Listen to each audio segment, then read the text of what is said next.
अत्याचारी बहू पार्ट 1। रामपुर गांव में रामलाल अपनी पत्नी के साथ रहा करता।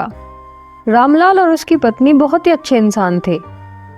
रामलाल का गांव में बहुत सम्मान होता। सभी लोग उसकी बड़ी इज्जत किया करते। रामलाल के 2 बेटे थे। बड़ा बेटा दीपक बिल्कुल अपने परिवार की तरह, वो भी हर किसी को अपने माता पिता की तरह इज्जत किया करता। समझदार होने के साथ साथ वो पढ़ाई में भी बहुत होशियार था। उसका केवल एक ही सपना था कि अपने माता पिता का नाम रोशन कर सके।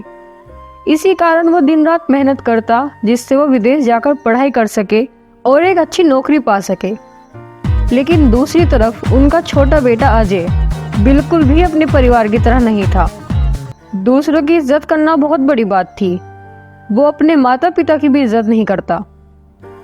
एक दिन देर रात को अजय नशे की हालत में घर आता है, जिसे देखकर रामलाल उससे कहता है, अरे बेटा, तूने शराब पी है? अरे कम से कम हमारी इज्जत का ख्याल कर लिया होता। कितनी इज्जत है हमारे गांव में। आज तेरी वजह से मैं किसी को मुंह दिखाने के लायक नहीं बचा। अपने पिता की बात सुनकर अजय को गुस्सा आ जाता है और वो बोलता है, अरे सामने से हट, मेरे मूड खराब मत कर मेरा। आया बड़ी अपनी इज्जत का ज्ञान देने वाला, सारा नशा उतार दिया।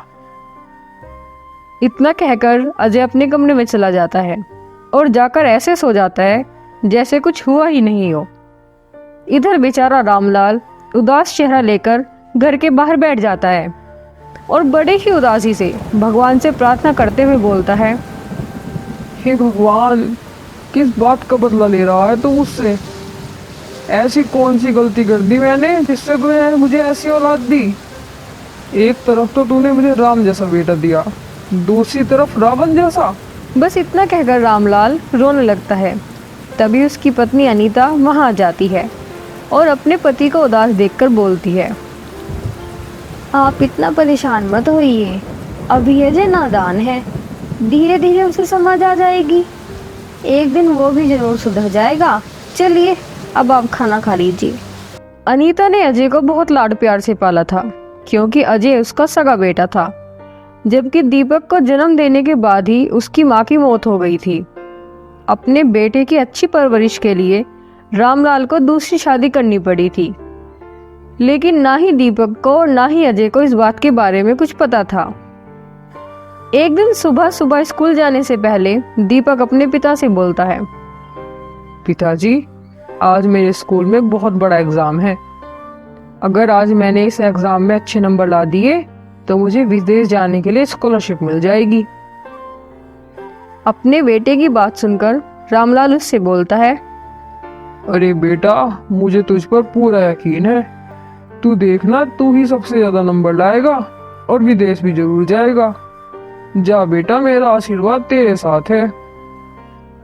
इसके बाद दीपक स्कूल चला जाता है और अपना एग्जाम देने लगता है। लेकिन इधर अजय उठते ही शराब पीने के लिए पैसे मांगने लगता है, लेकिन उसे भी पता था कि उसके पिता उसे पैसे नहीं देंगे, इसलिए वो झूठ बोलकर उनसे पैसे मांगता है। पिताजी, मुझे कुछ किताबें खरीदनी थी, इसलिए मुझे आप 5,000 रुपये दे दीजिए। रामलाल को पहले से ही पता था कि दीपक को कोई किताबें नहीं खरीदनी, बल्कि शराब के लिए पैसे चाहिए, इसलिए वो मना कर देता है। लेकिन तभी वहां अनीता आ जाती है। अरे अब दे भी दो पैसे, किताब भी तो खरीदनी है इसे। दीपक को तो आप बड़ी जल्दी पैसे दे देते हो। अपनी पत्नी की बात सुनकर मजबूरन रामलाल को पैसे देने पड़ते हैं। शायद अपनी माँ के लाड़ प्यार के कारण ही आज अजय की ये हालत थी। अगर बचपन में ही वो उसकी गलतियों पर डांट दिया करती तो शायद उसकी ये हालत नहीं होती। अगले दिन जब दीपक का रिजल्ट आता है और वो एग्जाम में पास हो जाता है। पापा, मेरा एग्जाम पास हो गया, अब मैं विदेश जाने का सपना पूरा कर पाऊंगा। अपने बेटे की बात सुनकर रामलाल बहुत खुश होता है और बोलता है, बेटा, आज तूने मेरा सर गर्व से ऊंचा कर दिया। मुझे तुझ पर पूरा यकीन था कि तू एक दिन बहुत बड़ा आदमी बनेगा। इसके बाद दीपक विदेश पढ़ाई करने के लिए चला जाता है। कुछ महीने ऐसे ही बीत जाते हैं। दीपक ना अपने माता पिता को फोन करता है, ना ही कोई चिट्ठी भेजता है। क्या दीपक विदेश जाकर अपने माँ बाप को भूल गया या फिर वो विदेश पहुंचा ही नहीं। दूसरी तरफ कुछ दिन के बाद अजय किसी अनजान लड़की को अपने घर ले आता है, जिसे देखकर रामलाल उससे बोलता है, बेटा तुम्हारे साथ ये लड़की कौन है? कोई मेहमान है क्या? अरे मेहमान होगा तू, ये इस घर की बहू है, बहू।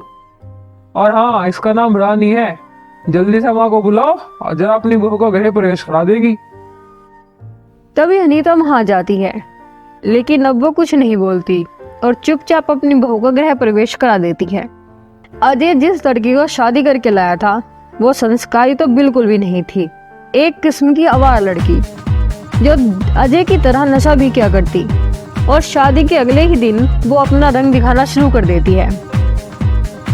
सुबह सुबह अनीता बैठी हुई टीवी देख रही थी, तभी वहां रानी आती है और बड़े ही गुस्से में बोलती है, अरे बुढ़िया, जा मेरे लिए चाय बना कर ला। और हाँ, मुझे चाय के साथ पकौड़े भी खाना पसंद है। देर मत करना वरना अच्छा नहीं होगा। मैं पहले ही दिन तुझ पे हाथ उठाना नहीं चाहती। जा अब जल्दी से। अपनी बहू की ये सारी बातें खड़ा हुआ सुन रहा था, लेकिन वो सभी बातों को ऐसे नजरअंदाज कर देता है जैसे उसने कुछ सुना ही ना हो। इसके बाद अनीता चाय और पकौड़े बनाने लग जाती है और अपने आप से बातें करती हुई बोलती है, काश बचपन में अजय को उनकी गलती पर डांट दिया होता, शायद आज ये दिन ना देखना पड़ता।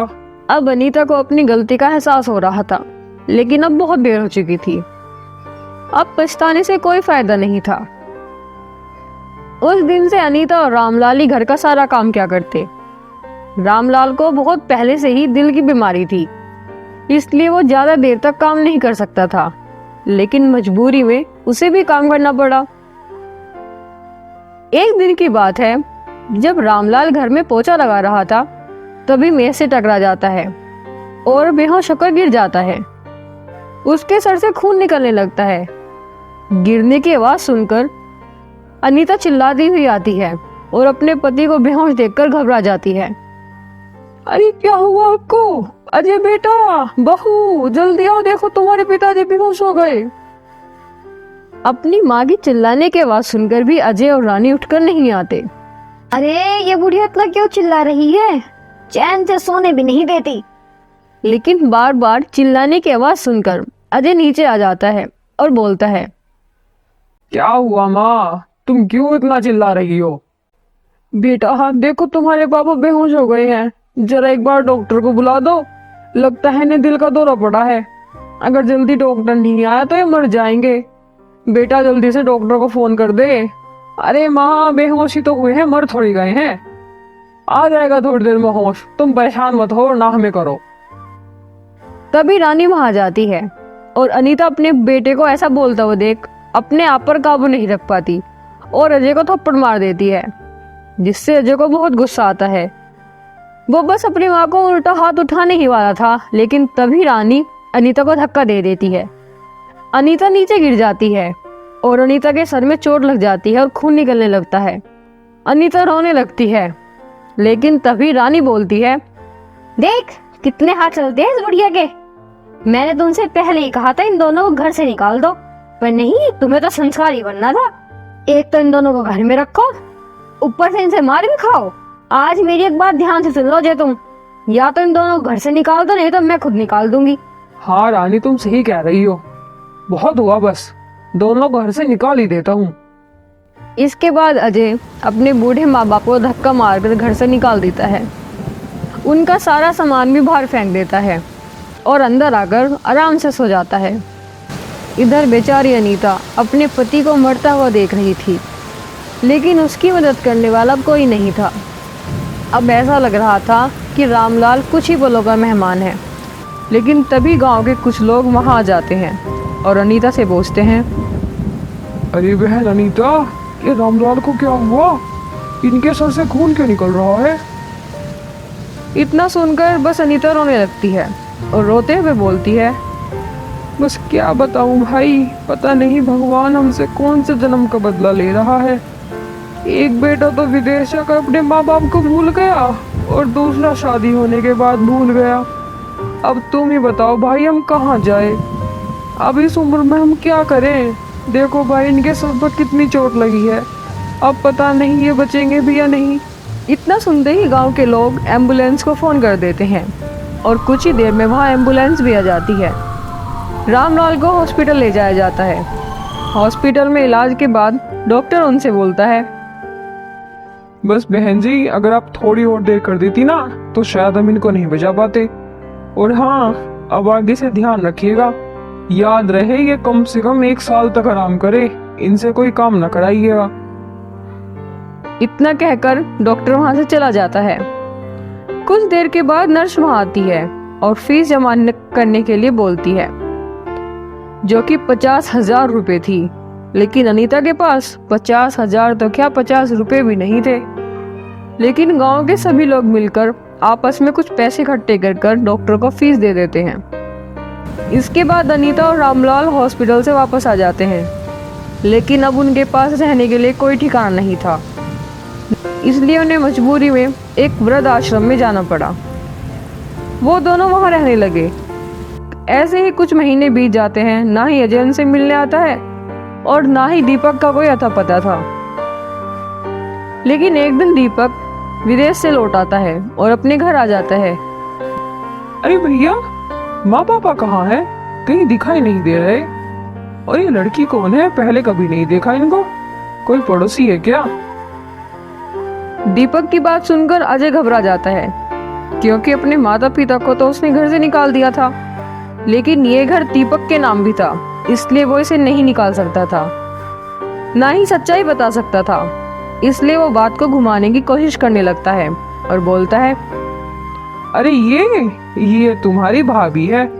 अभी कुछ महीने पहले मैंने शादी की है। अरे भाई, मैं तुम्हें बता नहीं पाया। लेकिन दीपक, तुम एक बात बताओ, तुमने इतनी देर से फोन क्यों नहीं किया? अरे भैया, मेरा फोन वहां ज्यादा ही हो गया, इसलिए मैं फोन नहीं कर पाया। लेकिन भैया, माँ कहाँ है? मुझे इन्हें खुशखबरी देनी है। माँ पापा को घूमने ले गए हैं। वो बहुत दिन हो गए थे ना घर पर रहते रहते, तो इसलिए मैंने कुछ दिनों के लिए घूमने के लिए भेज दिया। अपने भाई की बात सुनकर दीपक को शक तो होता है, लेकिन उसे उम्मीद नहीं थी कि अजय अपनी माँ बाप को घर से निकाल देगा। अगले दिन दीपक एक नौकरी का इंटरव्यू देने जाता है और उसे नौकरी भी मिल जाती है। इसके बाद दीपक अपने आप से बातें करते हुए बोलता है, आज माँ और पापा का सपना पूरा हो गया। जब पापा वापस आएंगे तो नौकरी के बारे में सुनकर बहुत खुश होंगे। इधर हम अनीता और रामलाल को देखते हैं, जो अब किसी मंदिर के सामने बैठकर भीख मांग रहे होते हैं, क्योंकि अब रामलाल इस हालत में नहीं था कि कुछ काम कर सके और उन्होंने किसी के सहारे की उम्मीद भी छोड़ दी थी। ऐसे ही कुछ महीने बीत जाते हैं। अब दीपक का सब्र का बांध टूटता जा रहा था। अब तो उसे पूरा यकीन हो गया था कि या तो अजय ने माँ बाप को घर से निकाल दिया या फिर उन्हें मार दिया। इसलिए एक दिन दीपक पुलिस स्टेशन में रिपोर्ट लिखवाने चला जाता है, लेकिन इसका भी कुछ फायदा नहीं होता। फिर ऐसे ही महीने बीत जाते हैं और एक दिन दीपक अजय से पूछता है, भैया, अब तो सच बता ही दो। अरे कुछ तो शर्म करो, जिन माँ बाप ने तुम्हें बचपन से पाला, आज तुमने उन्हें ठुकरा दिया। लेकिन अपने भाई के बार बार पूछने पर भी अजय कुछ नहीं बताता, बस झूठ ही बोलता रहता है। लेकिन तभी उसकी पत्नी रानी पीछे से आकर बोलती है, अरे क्या हुआ अगर घर से निकाल दिया? कब तक अपनी छाती पर रखते? अपने ही इतने खर्चे हैं, अब इंसान अपने बारे में सोचे उनके बारे में। और हाँ, मैंने निकाला है दोनों घर से बाहर। अगर तू भी ज्यादा बोलेगा तो तुझे भी घर से बाहर निकाल दूंगी। बस इतना सुनते ही दीपक समझ जाता है कि उसके माँ बाप के साथ क्या क्या हुआ होगा। दीपक भी घर छोड़कर चला जाता है और अपने माँ बाप को ढूंढने में लग जाता है। एक दिन दीपक अपने माँ बाप की सलामती के लिए मंदिर में प्रार्थना करने जाता है, और ये वो ही मंदिर था जहाँ रामलाल और अनीता भीख मांग रहे होते हैं। जैसे ही दीपक मंदिर के अंदर जाता है तो वो अपने माँ बाप को भिखारियों के साथ बैठे हुए देखता है, और उनकी ऐसी हालत देखकर उसके पैर तले की जमीन निकल जाती है, मानो उसके पैर जैसे पत्थर के बन गए हो। इसके बाद दीपक अपने माँ बाप के पास जाता है और रोने लगता है, और रोते हुए अपने उनसे पूछता है, पिताजी, आपकी हालत कैसे हो गई? मुझे माफ कर दो माँ, काश मैं विदेश गया ही नहीं होता। अगर मैं आपके पास रहा होता इतना सब नहीं झेलना पड़ता आपको। कोई बात नहीं बेटा, इसमें तेरी कोई गलती नहीं है। आखिर तेरी भी तो कुछ सपने सपने होंगे। तू ज्यादा परेशान मत हो, हम दोनों ठीक हैं। इसके बाद दीपक अपने माँ बाप को अपने साथ ले आता है और पिछली सारी बातों को भुलाकर अपने भाई भाभी से अलग अलग खुशी से रहने लगता है। लेकिन जितना बुरा अजय ने अपने माँ बाप के साथ किया था, अब अजय के साथ उससे भी बुरा होने वाला था, क्योंकि जिसे वो बहू बनाकर अपने घर लाया था वो अजय के घर पर कब्जा करने के लिए आई थी। इसलिए सबसे पहले उसने उसके माँ बाप को निकाला, फिर उसके भाई को निकाला। अब अजय की बारी थी। एक दिन सुबह सुबह रानी अजय से बोलती है, ए अजय के बच्चे, क्या खुले सांड की तरह बस घर में पड़ा रहता है? कोई काम धाम कर लिया कर, या बस मुफ्त का खाना ही खाना है? अपनी पत्नी की बातों को सुनकर अजय को गुस्सा आ जाता है और वो गुस्से में बोलता है, मुझसे कैसे बात कर रही हो? तुम्हें तमीज नहीं है? अपने पति से कैसे बात की जाती है? अरे तू मुझे तमीज सिखाएगा? अरे जा, जो अपने माँ बाप को घर से निकाल दे, आज वो मुझे तमीज सिखा रहा है। बस इतना सुनकर अजय अपने आप पर काबू नहीं रख पाता और रानी को थप्पड़ मार देता है। लेकिन अजय ने ये थप्पड़ नहीं मारा था, बल्कि ये सब तो रानी की एक चाल थी जिसे वो अजय के खिलाफ इस्तेमाल कर सके। इसके बाद रानी पुलिस को फोन कर देती है और कुछ देर के बाद पुलिस अजय को औरत पर हाथ उठाने के जुर्म में वहां से पकड़ कर ले जाती है। अब अजय भी समझ चुका था कि ये रानी की सिर्फ चाल थी। सबसे पहले उसने उसके घर वालों को बाहर निकाला, फिर उसके भाई को निकाला और अब उसे भी पुलिस को पकड़वा दिया। लेकिन अब बहुत देर हो चुकी थी। अजय अब सलाखों के पीछे बंद था और बैठे बैठे वो अपने माँ बाप के साथ किए हुए बुरे बर्ताव को याद कर रहा था और याद करके बस रोता ही जा रहा था। रोते हुए अजय अपने आप से बोलता है, हे भगवान, मैंने क्या कर दिया? मेरे माँ बाप ने मेरा इतना ख्याल रखा, हमेशा मेरा हर मुश्किल में साथ दिया, कभी भी मुझे किसी चीज की कमी महसूस नहीं होने दी। मैंने ही उन्हें भीख मांगने पर मजबूर कर दिया, केवल ऐसी लड़की के लिए जिसने आज मुझे खुद जेल में डलवा दिया। पता नहीं मैं अपने माँ बाप से माफी मांग भी पाऊंगा या नहीं। बस इतना सोचते सोचते अजय रोने लगता है। लेकिन तभी वहाँ पुलिस का गार्ड आता है और बोलता है, ए अजय, तेरा ही नाम है क्या? जी सर, मेरा ही नाम अजय है। बताइए क्या हुआ? क्या मेरा भाई मुझसे मिलने आया है या मेरे पिताजी आए हैं? नहीं नहीं, कोई रानी नाम की लड़की आई है। चलो जल्दी से बाहर आ। इसके बाद अजय रानी से मिलने चला जाता है। रानी उससे बोलती है, अजय अब कैसा लग रहा है जेल में?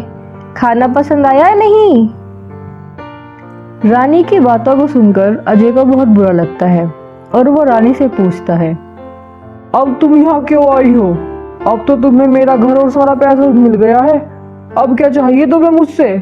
मैं यहाँ तुझे तेरी माँ की सच्चाई बताने आई हूँ। तूने कभी एक बात नहीं सोची कि मैं तुझे अचानक से क्यों मिल गई? अरे तुझ जैसे लड़के से शादी तो क्या कोई बात करना पसंद ना करे? और ये कोई इत्तेफाक नहीं है, बल्कि तेरी माँ की चाल थी। रानी की बातों को सुनकर अजय हैरान रह जाता है और उससे पूछता है, मेरी माँ की चाल थी? अब तुम इतनी डर गई हो रानी कि तुम इस करामात को मेरी माँ पर थोपना चाहती हो। लेकिन अब बस बहुत हुआ, मैं तुम्हारी किसी बात पर यकीन नहीं करूंगा। अब तुम जाओ यहाँ से। इसके बाद रानी जोर जोर से हंसने लगती है और हंसते हुए बोलती है, चलो थोड़ी तो खलाई तुझे, लेकिन इस बार तो एक मेरी बात को ध्यान से सुन। सुनकर तुझे यकीन नहीं आएगा तो तू मेरी बात भूल जाना। इसके बाद रानी उसे उसकी माँ के बारे में बताने लगती है। यहाँ पर कहानी फ्लैशबैक में चली जाती है, जहाँ हम रानी और अनीता को एक साथ बैठे हुए देखते हैं। अनीता रानी से कह रही होती है, मैं तुम्हें इस काम के मुंह मांगे पैसे दूंगी, तुम मेरा ये काम कर दो। और हाँ, किसी को इसके बारे में भनक नहीं लगनी चाहिए। कैसा काम? अब क्या चाहती है मुझसे? ये मेरे बेटे की तस्वीर है जिसका नाम अजय है। सबसे पहले तुम्हें इससे शादी करके हमारे घर आना होगा। उसके बाद तुम्हें अपने जाल में इसे ऐसे फंसाना होगा कि ये बस तुम्हारे इशारों पर चले। ये तो मैं कर लूंगी, लेकिन इसके आगे क्या करना होगा? और हाँ, तुम्हारे किसी काम में कोई खतरा तो नहीं है? नहीं नहीं, तुम डरो मत, इसमें कोई खतरा नहीं है। बस तुम्हें किसी तरह से मेरे पति और मेरे सौतेले बड़े बेटे को घर से निकालना होगा, जिससे मैं इस घर पर कब्जा कर सकूं। अगर मैंने कुछ भी नहीं किया तो इसका बाप ये सारी दौलत अपने बड़े बेटे दीपक के नाम कर देगा। इसके बाद रानी अजय को अपने प्यार के जाल में फंसा लेती है और उससे शादी भी कर लेती है। शादी के अगले दिन रात को चुपके से अनीता रानी के कमरे में जाती है और उससे बोलती है, कल से तुम्हें मुझसे और रामलाल से घर के सारे काम कराने होंगे। और हाँ, बिल्कुल ऐसा लगना चाहिए कि ये बदतमीजी तो खुद कर रही है, किसी के सिखाए पढ़ाई से नहीं। इसके बाद रानी अगले दिन ऐसा ही करती है। यही कारण था कि अब घर का सारा काम अनीता और रामलाल कर रहे थे।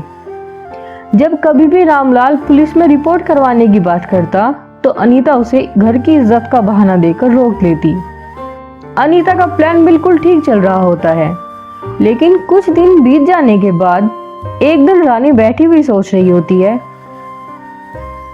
अगर मैं चाहूँ तो इस पूरे घर की मालकिन अकेली बन सकती हूँ। क्यों ना मैं सबसे पहले इस बुढ़िया को ही घर से निकाल दूँ, फिर मेरे रास्ते में कोई नहीं आएगा। इसलिए जब रामलाल को चोट लगी तो अनीता को इस बात की बिल्कुल उम्मीद नहीं थी कि आज उसका भी इस घर में आखिरी दिन होगा। जिस लड़की को रामलाल और अपने बेटे दीपक को घर से निकालने के लिए लाई थी, आज वो ही उसने घर से निकाल देगी। जब अजय अपने माँ बाप को घर से धक्के मारकर निकाल देता है तो उसके बाद अनीता को अपनी गलती का एहसास होता है, लेकिन अब उसकी ये हिम्मत नहीं थी कि वो किसी को इस बारे में बता सके कि रानी को वो ही इस घर में लाई थी।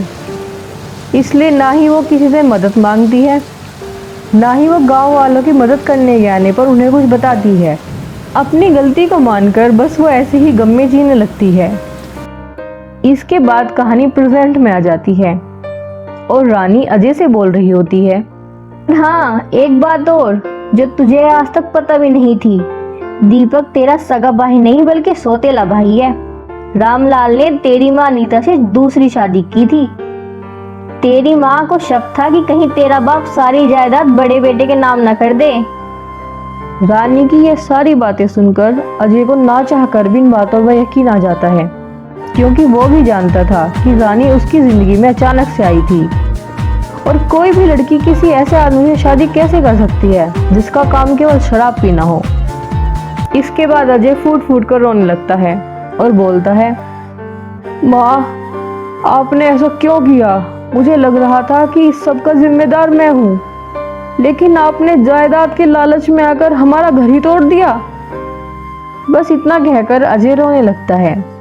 रानी वहां से चली जाती है। इसके बाद हम दीपक को अपने माँ बाप के साथ घर में देखते हैं, जहां वे अपना जीवन बहुत अच्छे तरीके से बिता रहे थे। दीपक अपने माँ बाप का बहुत अच्छे से ख्याल रख रहा होता है, लेकिन अभी ना रामलाल को और ना ही अनीता को पता था कि अजय जेल में है। थोड़ी देर के बाद दीपक अपने माँ बाप से बोलता है, पिताजी, आपको पता है रानी भाभी ने अजय को जेल में बंद करवा दिया है और उस पर इल्जाम लगाया है कि वो उसे मारता था। उसकी जान को अजय से खतरा है। मुझे ये बातें मेरे वकील ने बताई है। वकील कह रहा था कि ऐसे केस में अजय को 20 साल की सजा हो सकती है, लेकिन जो उसने आपके साथ किया उसके साथ ऐसा ही होना चाहिए था। दीपक की ये सारी बातें सुनकर अनीता वहीं बैठी रहती है और फूट फूट कर रोने लगती है। अपनी माँ को रोता देख दीपक बोलता है, माँ, आप क्यों रो रही हो? आप चिंता मत करिए, मैं आपको किसी चीज की कमी महसूस नहीं होने दूंगा। और आप उस बेटे के लिए रो रही है जिसने आपको भीख मांगने पर मजबूर किया। दीपक की ये सारी बातें सुनकर अनीता सच्चाई बताने के लिए अपने आप को रोक नहीं पाती और अनीता बोलती है, नहीं बेटा, इसमें अजय की कोई गलती नहीं है, ये सब मेरी वजह से हुआ है। काश मैं उस घर के लालच में ना आती, ना ही आज मेरे बेटे को मेरी गलती की सजा भुगतनी पड़ती। माँ, आप ये कैसी बात कर रही हैं? और कैसा लालच? बेटा दीपक, रानी को मैं ही इस घर में लाई थी, जिसमें मैं तुम्हारे पिता को और तुम्हें इस घर से निकाल सकूं और उस घर का नाम अपने नाम करवा सकूं। लेकिन बेटे, जैसे मैंने तुम्हारे साथ करने के बारे में सोचा था, ऐसा ही मेरे साथ हो गया। मुझे माफ कर देना बेटा, मुझसे बहुत बड़ी गलती हो गई। दीपक अपनी माँ की सच्चाई जानते ही चौंक गया। उसे यकीन नहीं हो रहा था कि उसकी माँ ही इन सब की जिम्मेदार है, लेकिन वो ये समझ नहीं पा रहा था कि उन्होंने ऐसा क्यों किया। इसके बाद दीपक बोलता है, माँ, लेकिन आपने ऐसा क्यों किया? ऐसा क्या था उस घर में जो आप अपना घर तोड़ने के लिए तैयार हो गई? मुझे माफ कर दे बेटा, मुझसे बहुत बड़ी गलती हो गई। मैंने अनजाने में आकर ऐसी गलती कर दी, मुझे माफ कर दे बेटा। माँ, आज आपकी वजह से भैया जेल में हैं। मुझे तो लगा था कि ये सब भाई ने किया है, लेकिन माँ मुझे आपसे ऐसी उम्मीद नहीं थी। अगर आप मुझसे एक बार कह देती, मैं हमेशा के लिए घर छोड़कर चला जाता। ये सब बातें रामलाल वहीं बैठा सुन रहा था। वो भी अनीता की बात से अनजान था और उसे भी इतना दुख हो रहा था जितना दीपक को, लेकिन वो जानता था कि अनीता ने क्या सोचकर किया होगा। अनीता को इसी बात का डर था कहीं रामलाल सारी जायदाद अपने सगे बेटे दीपक के नाम ना कर दे, क्योंकि अजय तो बस हमेशा आवारगर्दी ही करता रहता। लेकिन तभी रामलाल दीपक से बोलता है, दीपक बेटा, इसमें तुम्हारी माँ की कोई गलती नहीं है। उसने ये सब अपने बेटे की भलाई के लिए ही सोचा था। पिताजी, आप ये कैसी बात कर रहे हैं? क्या मैं इनका बेटा नहीं हूँ? अरे मैंने तो हमेशा इनका सबसे ज्यादा आदर सम्मान किया। क्या ये मुझे अपना बेटा नहीं मानती? मैंने ऐसी कौन सी गलती कर दी जो मुझे अपने घर से निकालना चाहती थी? दीपक की ये सारी बातें सुनकर आखिरकार आज रामलाल को दीपक के सौतेले होने के बारे में बोलना ही पड़ा। रामलाल बहुत कोशिश कर कर बोलता है, नहीं बेटा, अनीता तेरी सगी माँ नहीं है। तेरी माँ की मौत तुझे जन्म देते वक्त ही हो गई थी। तेरी अच्छी परवरिश हो इसलिए मैंने अनीता से दूसरी शादी की थी। अपने पिता की ये बात सुनकर दीपक को यकीन नहीं हो पाया, क्योंकि उसे कभी इस बात का एहसास भी नहीं हुआ कि अनीता उसकी सगी माँ नहीं बल्कि सौतेली माँ है। लेकिन पिताजी, आपने मुझे ये सब पहले क्यों नहीं बताया? बेटा, मैं नहीं चाहता था तू अपने आप को अलग महसूस करे। ये सब मैंने तेरी भलाई के लिए ही किया था। इतना सुनते ही दीपक भी समझ जाता है कि अनीता ने ऐसा क्यों किया होगा, क्योंकि हर माँ सबसे पहले अपने बेटे के बारे में सोचती है। लेकिन जिस तरह अनीता ने उसके बचपन से आज तक ख्याल रखा, उसे कभी किसी चीज़ की कमी नहीं होने दी। दीपक समझ जाता है कि सौतेला होने के बाद भी उन्होंने उसका कितना ख्याल रखा। मुझे माफ कर दीजिए माँ, मुझसे बहुत बड़ी गलती हो गई। सौतेला होने के बाद भी आपने मेरा एक सगे बेटे की तरह ख्याल रखा, लेकिन मैंने आपको एक गलती पर इतना कुछ कह दिया। मुझे माफ कर दो माँ। लेकिन आप अब चिंता मत करो, मैं अजय को जेल से बाहर निकाल कर लाऊंगा, चाहे इसके लिए मुझे कुछ भी क्यों ना करना पड़े। बस इतना कहकर दीपक घर से निकल जाता है और सीधा रानी के पास पहुंचता है। अजय घर के अंदर जाने ही वाला था, लेकिन वो देखता है रानी एक बड़ा सा बैग लेकर बड़ी ही जल्दी में कहीं जा रही थी। दीपक भी उसका पीछा करने लग जाता है। कुछ दूर जाने के बाद रानी एक घर में पहुंचती है। दीपक जैसे ही घर के अंदर जाता है तो वो चौंक जाता है, क्योंकि रानी को एक कुंवारी लड़की नहीं बल्कि एक शादीशुदा लड़की थी जिसके 2 बच्चे भी थे। बस ये सब देखकर दीपक समझ जाता है कि अजय को जेल से बाहर निकलवाने से उसे कोई नहीं रोक सकता, क्योंकि एक शादी होने के बावजूद रानी ने दूसरी शादी की थी। असली गुनहगार अजय नहीं बल्कि रानी थी। क्यों? रानी, अब तुम्हें जेल जाने से कोई नहीं बचा सकता। दीपक को अपने घर में देखकर रानी चौंक जाती है। अब वो भी समझ चुकी थी कि अब वो बच नहीं पाएगी, लेकिन वो ये भी जानती थी कि अगर वो जेल गई तो दीपक की माँ अनीता भी जेल जाएगी। यही सोचकर रानी दीपक से बोलती है, जेल? अरे मेरे जेल जाने से पहले तेरी माँ को जेल जाना पड़ेगा। बड़ा आया मुझे जेल भेजने वाला। रानी की बातें सुनकर दीपक थोड़ा डर सा जाता है, क्योंकि उसकी माँ भी इन सब में इतनी ही बड़ी जिम्मेदार थी जितनी कि रानी। इसके बाद दीपक को एक आइडिया आता है और वो सोचता है कि अगर मैं अपनी माँ से नाराज होने का नाटक करूं तो शायद रानी डर जाए। इतना सोचकर दीपक बोलता है, मुझे फर्क नहीं पड़ता कि कौन जेल जाएगा कौन नहीं, मुझे बस मेरा घर चाहिए। अब मुझे पता लग चुका है कि अनीता मेरी सौतेली माँ है, और मैं क्यों एक सौतेली माँ के लिए अपना घर कुर्बान करूं। बस इतना कहकर दीपक वहां से जाने लगता है। रानी ये सारी बातें सुनकर डर जाती है, क्योंकि उसे लग रहा था कि शायद दीपक सच्चाई जानकर अपनी माँ से प्यार नहीं करता। और वो बोलती है, मुझे माफ कर दो दीपक, मुझसे बहुत बड़ी गलती हो गई, लेकिन अब मैं तुम्हारा सब कुछ लौटा दूंगी, बस तुम मेरे परिवार को कुछ मत करना, प्लीज हमें जेल मत भेजना। रानी की बातें सुनकर दीपक समझ चुका था कि रानी डर गई है और वो बोलता है, ठीक है, लेकिन सबसे पहले तुम्हें जेल से अजय को निकलवाना होगा और हमारा घर भी वापस करना होगा। और हाँ, याद रखना, अगर इसके बाद तुम कभी मुझे घर के आसपास भी दिखाई दी तो मुझसे बुरा कोई नहीं होगा। रानी दीपक की सारी बातें मान लेती है और पुलिस स्टेशन जाकर अजय पर लगाए सारे आरोपों को वापस ले लेती है, जिसके बाद अजय जेल से बाहर आ जाता है। रानी उनका घर भी उन्हें वापस कर देती है और उन सबसे माफ़ी मांगते हुए बोलती है, मुझे माफ कर दीजिए, लेकिन मैं आपसे वादा करती हूँ मैं आज के बाद कभी वापस नहीं आऊंगी, कभी दोबारा किसी के साथ ऐसा नहीं करूंगी। बस इतना कहकर रानी वहाँ से चली जाती है। इसके बाद रामलाल का पूरा परिवार खुशी खुशी से एक साथ रहने लगता है और अजय को भी समझ आ जाती है और वो भी दीपक की तरह समझदार हो जाता है। यहीं पर हमारी कहानी एक हैप्पी एंडिंग के साथ ख़त्म हो जाती है। अगर आपको हमारी कहानी अच्छी लगी हो तो हमारी वीडियो को लाइक करें और ऐसे ही मज़ेदार कहानी देखने के लिए हमारे चैनल को सब्सक्राइब